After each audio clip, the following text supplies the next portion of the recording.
सभी को मेरा नमस्कार। मैं सुमन शर्मा आप सबका स्वागत करती हूँ। हिंदी साहित्य कुंज में ये सीरीज चल रही है। जैसा आप जानते हो 20 प्रश्न कल आज इससे पहले वाले वीडियो में हो चुके हैं। अब ये दूसरी सीरीज है और प्रगतिवाद से संबंधित प्रश्नोत्तरी है। ये प्रश्न थोड़े बड़े बड़े हैं इसलिए थोड़ा समय ज़्यादा लग जाता है। भारत माता ग्राम वासिनी खेतों में फैला श्यामल धूल भरा मैला सा आंचल, रेणु के उत्कृष्ट उपन्यास मैला आंचल को शीर्षक प्रदान करने वाली ये पंक्तियाँ किस कवि की हैं, ये हमने बताना है। बहुत ही ज़्यादा फेमस चीज़ हैं ये। कई बार प्रश्न पूछा जाता है। सही आंसर होगा पंत, सुमित्रानंदन पंत की बात हम कर रहे हैं। अगला प्रश्न है सहज सामान्य सादृश, सादृश का मतलब होता है समान, विधान का उत्कृष्ट उदाहरण बसंती हवा किस प्रगतिशील कवि की कविता है। हम अभी बताना है हमने, तो सही आंसर होगा केदारनाथ अग्रवाल जी। आओ रानी हम ढोएंगे पालकी बहुत ही फेमस कविता है, किस प्रगतिशील कवि की है। सही आंसर होगा नागार्जुन, नागार्जुन। अगले प्रश्न की तरफ चलते हैं। मिलो वहाँ मंजूरों की धरती वहाँ किसानों की, लाल रूस है ढाल साथियों सब मजदूर किसानों की। सोवियत साम्यवादी व्यवस्था की प्रशंसा करने वाली ये पंक्तियाँ किस प्रगतिशील गीतकार की हैं, ये आपने बताना है। सही आंसर होगा नरेंद्र शर्मा जी, नरेंद्र शर्मा। ठीक, अपने आप उनके ऊपर ही लगा है नरेंद्र शर्मा। आम आदमी को बंदर भालू और उच्च वर्ग के अहंकार ग्रस्त व्यक्तियों के रूप में प्रदर्शित करने वाली लकड़ी का रावण कविता किसकी है। लकड़ी का रावण, तो यह मुक्तिमोद जी की है। युगांत युगवाणी ग्राम्य, यह छायावादी कवि की प्रगतिशील तेवर की कविताएं छायावादी है लेकिन 1940 के बाद की कविताएं हैं ये सारी, तो पंत जी की कविताएं हैं। अगले प्रश्न की तरफ चलते हैं। बेला और नए पत्ते में किस छायावादी कवि की प्रगतिशील रचनाएं संकलित हैं, तो यह भी बता दिया। तो सही आंसर इसका होगा निराला जी। माखनलाल चतुर्वेदी, दिनकर नवीन, सुभद्रा कुमारी चौहान, केदारनाथ मिश्र प्रभात छायावादी युग की किस धारा के कवि हैं, ये हमने बताना है। माखनलाल चतुर्वेदी, ये हमने पिछले सीरीज में जो हम पढ़ के आए हैं। सही आंसर आप कमेंट बॉक्स में कमेंट कर सकते हैं।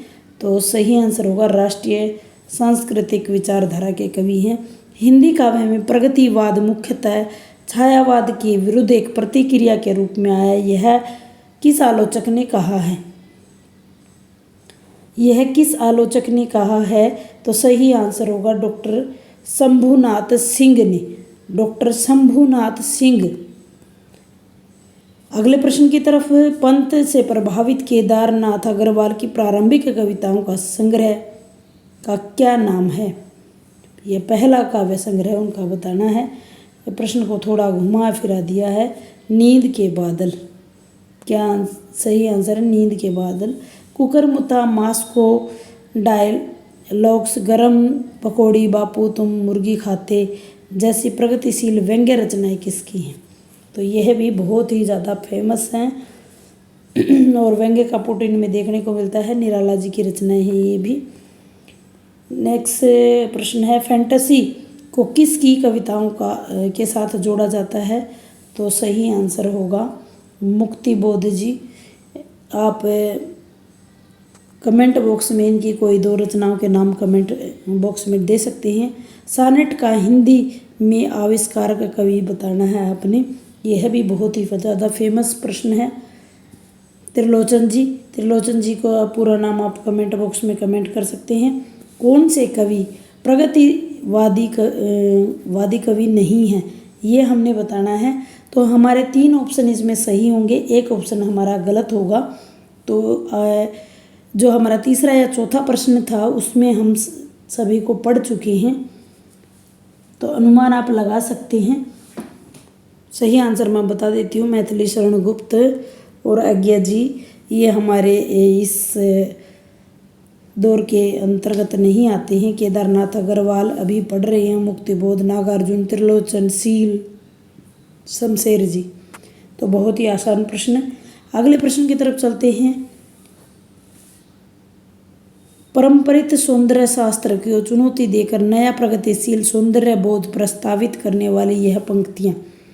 एक हथौड़े वाला घर में और हुआ, हाथी सा बलवान जहाजी हाथों वाला और हुआ, सूरज सा इंसान तेरी आँखों वाला और हुआ।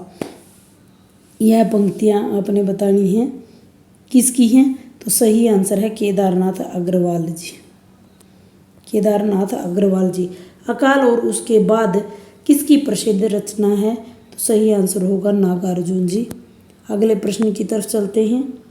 श्रम के सौंदर्य को मानवीय मूल्य बनाने वाले यह प्रसिद्ध पंक्तियाँ किसकी हैं। एक बीते के बराबर यह हरा ठिगना चना, बांधे मुरेठा शीश पर छोटे गुलाबी फूल का सजकर खड़ा।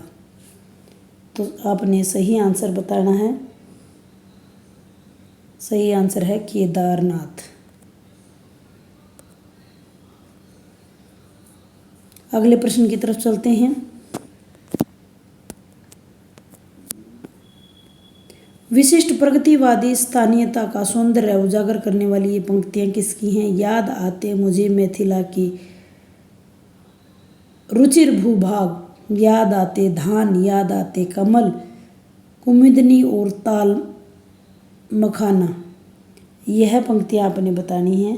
तो सही आंसर होगा नागार्जुन जी, क्योंकि आपको पता है कबीर की भांति बहुत ही घुमक्कड़ प्रवृत्ति के इंसान थे ये, और जब अपनी भावभूमि अपनी मातृभूमि को वो याद करते हैं तो उसके बारे में ये कविता लिखी गई है।